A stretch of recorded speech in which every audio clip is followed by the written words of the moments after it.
समस्त को जय जगन्नाथ। मोर आज गोटे नुआ रेसिपी को वेलकम करुच्ची। आज मु कलरार रेसिपी करी मुझे भाव में परिवा को काटी नहीं। आपण मैंने चाहिए सिझेकी पलम भाजी पारे किंतु मु डायरेक्ट पलम भाजी कलरा को ये भाव में काट कलरार एटा काटबनी कहीं ना यहाँ काटिले पिता अंशटा कमी जाए। तेणु आपण मैंने कलरा को कड़ई रे सिझेई तापर पलम भाजबे कहीं सेमती भाजले कलरार पिताटा कमी जाए। डायरेक्ट पलम भाजिले पिताटा अधिक रहा। ये मधुमेह रोगी बहुत उपकारी, समस्ते खाईपारे या कलरा। तेणु आपण मैंने समस्ते कलरा को निहाती खाइबे।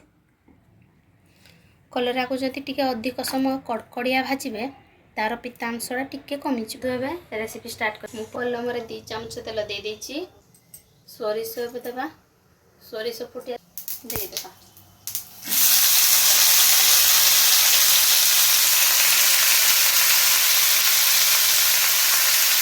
कलरार मंजी चाहिए आप पकई पारे, मंजीटा देछि।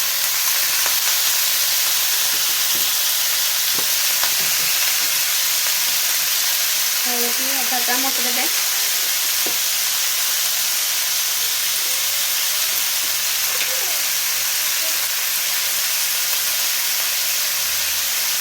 कलर लंका गुंड अधा चामच,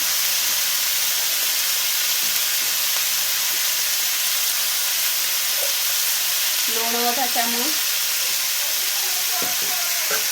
एपटे एपट सेपट कर भाजी ना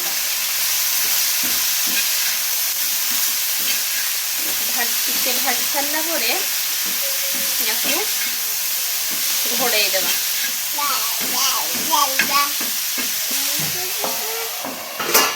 सिझापी पानी टिके देवा।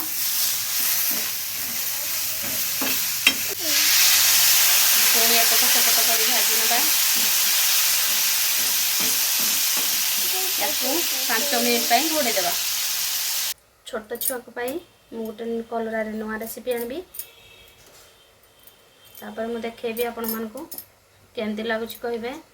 छोट छुआ खाइबा गोटे इच्छा करती कलरा को, किंतु मु गोटे नुआ रेसिपी आनबी सेटा देबी। आपण माने करिके देबे केमती लगुच कहे।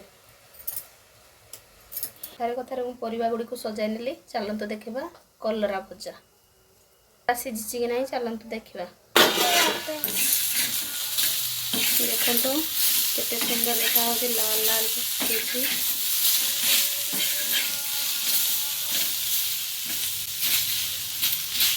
या पर पुणी तेल 2 चमच देवा मुसमुसिया हेबा पे।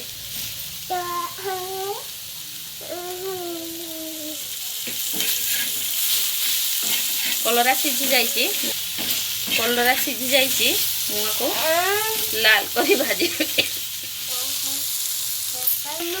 मझे मझे टे एपट सेपट करदे ना लगी। देखो कलरा भजा हो गला।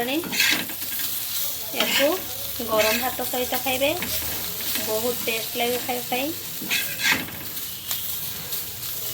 आपण मानक मो वीडियो केमती लगिला निहाती कमेंट रे जणाइबे। लाइक करिवे, शेयर करिवे।